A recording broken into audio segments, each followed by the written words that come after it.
What's up, guys? I want to talk about alpha males in arm wrestling. Recently, Devin Larrett visited John Brzing's home, which is just incredible. So funny to me how that happened. A lot of respect to Devin for that. Well, so many things. I'll probably make a couple different videos on it, but I just want to talk about their matches because specifically their match last year, I think it was around December,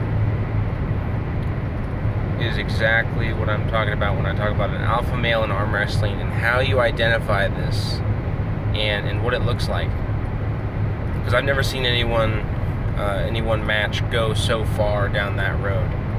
Now, since the match that John had with Devin, when he loses or when he gets pinned or whatever it is, I see him bowing to his competitor. But to me, and I could be completely wrong, I'm new at this, the first time I saw him do that was with Devin. And Devin saw him bowing to him, and Devin stopped him, and Devin bowed at him and said, no, that's not what needs to happen here.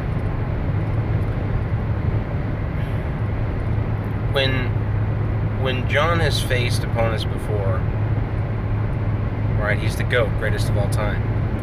It's never been in such a situation as when he's faced Devin. And when it happened the first time, right, we have to count 2008. John has said in the press conference for that December match that he had a wrist injury and that he told Devin that. And so in their minds, 2008 wasn't a credible victory. In 2008, there was nothing that John Brzing could have done with more preparation, with more focus, better diet, better health. Nothing. It was not close. It was not close. And Devin is gifted in endurance and in static strength, more so than explosivity. And he just completely dismantled John in the same way that someone would execute a mission in war. Just no casualties, took him out. What happened that day was the mantle of the greatest, and Devin doesn't believe this either, because he hasn't been at the top of the sport for more than 40 years. But there was a mantle that passed from John to Devin. I saw it. Devin believed it. John knew it, but denied it in his heart. And that put something dark in his soul. So, when I'm looking at that, and I'm seeing these later videos, this was John Brzing wanting a rematch, even so fresh out of the gate of him coming back to arm wrestling, with someone he thought beat him mostly on a fluke, mostly on, well, my wrist was injured because of that snowmobile accident or whatever it was, something in the mountains. So, in John Brzing's mind, right, not out of his mouth, but in his mind, Devin didn't really beat me. Devin didn't face the real me. All these sort of excuses, which is very sad. It's always sad to hear that from a champion.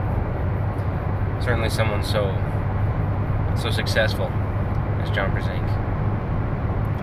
But when Devin and John faced this second time, what happened was, and this is inevitable, right? And if you're going to continue to arm wrestle and not just quit everything and go away, this is inevitable. And so John took the higher road this time, mentally. As he looked at the match, he took the match, he prepared, he came in strong, he came in the heaviest he'd ever been, and Devin destroyed him, flash pinned him. Round 2 or 3, flash pinned John Brzing. Never seen that since John was number 1. Never seen, since he was a teenager, I've never seen anyone flash pin John Brzing. What that did for John is it gave him the correct mental response after that flash pin. Rather than Devin being courteous and holding, he wanted to get it through to John just how deep the pool was, just how far the strength gap traveled. And when he did that, everything changed for John. biggest thing to look at is, sure, he did the bowing thing.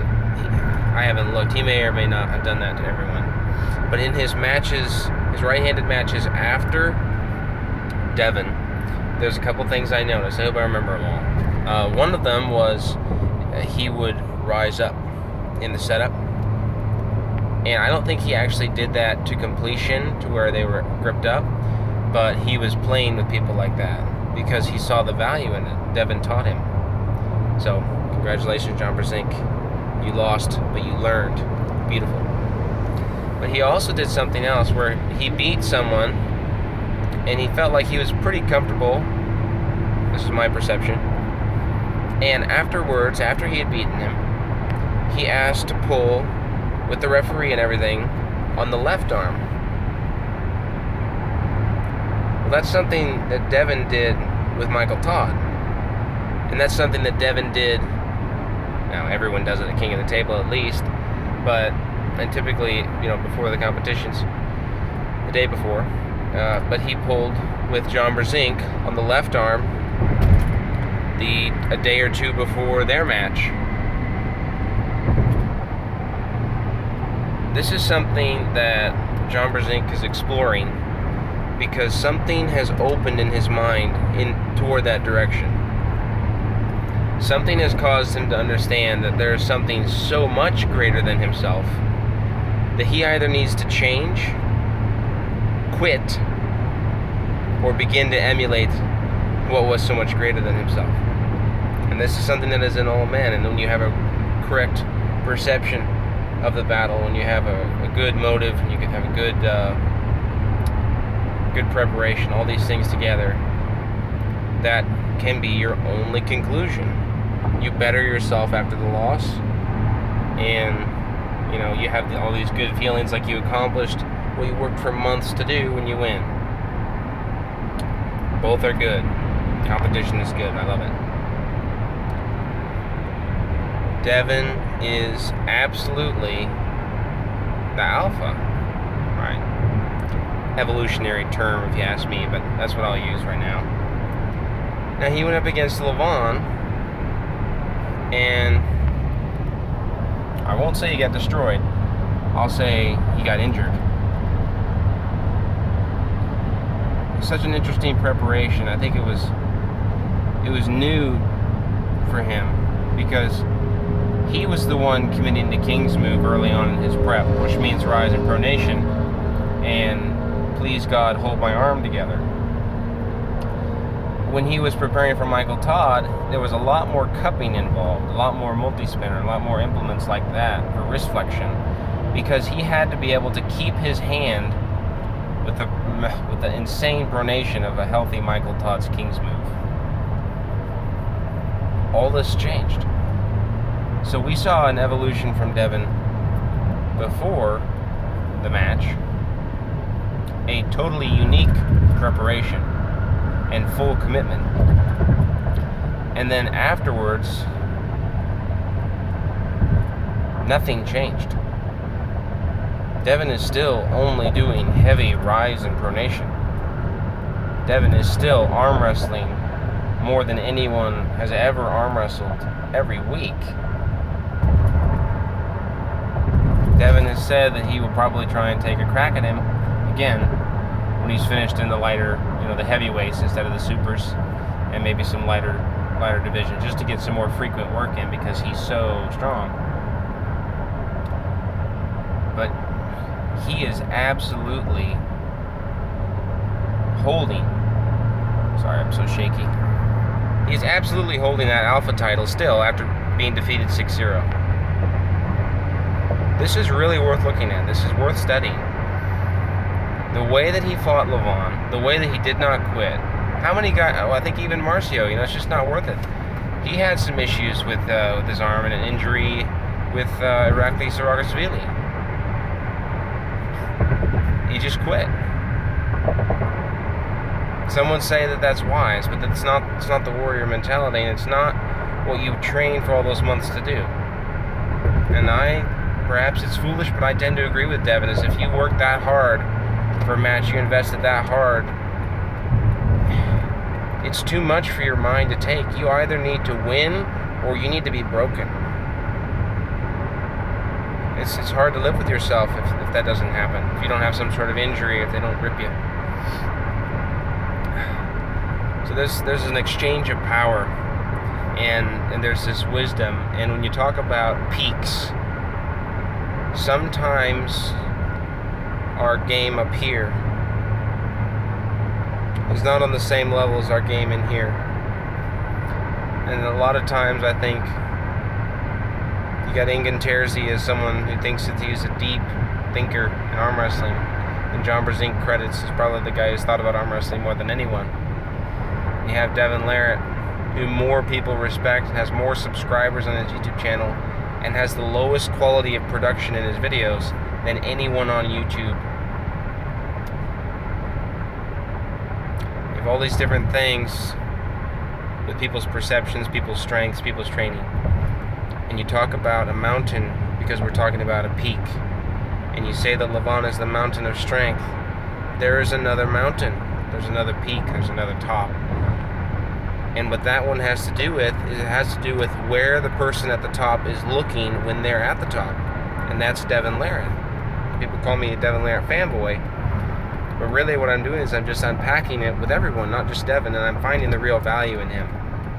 And he has made mistakes. He said things that were wrong. And years later when he realizes that, for sure, he comes back and corrects it. And I think that that is respectable. Devin, I think, in his mental game and in his perception of arm wrestling, is miles higher and can see farther than anyone that has ever been on an arm wrestling table. And I think that he can see farther than Levon. Levon is pure strength, brute power, and he defeated Devin. And as devastating as 6-0 is, there is still a chance. Problem is, Devin said this as well, Levon can also get stronger. Levon is young, which to me is just inspiring. But you have to commend Devin and Levon both for putting so many years in the sport, getting so huge, getting so strong, and still being able to see far enough ahead to go, no, someone's coming for me.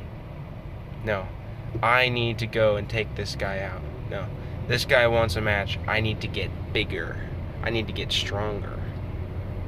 There's never a point. There's never a point where they think, oh, Levon did it once and he swore he would never do it again. There's never a point where they think, I have enough. I am enough. Because they understand that it is warfare, that it is battle. So anyway, those are my thoughts on the alpha male in arm wrestling. Right now, I think it's Devin Larratt. That said, who could defeat Levon Saganashvili? We will see. Oh yeah, I have a match, super match in May. I don't know the date yet. With on the right arm with Aiden Finland of Finland's World. He's the one I keep linking for our practice videos. No big deal.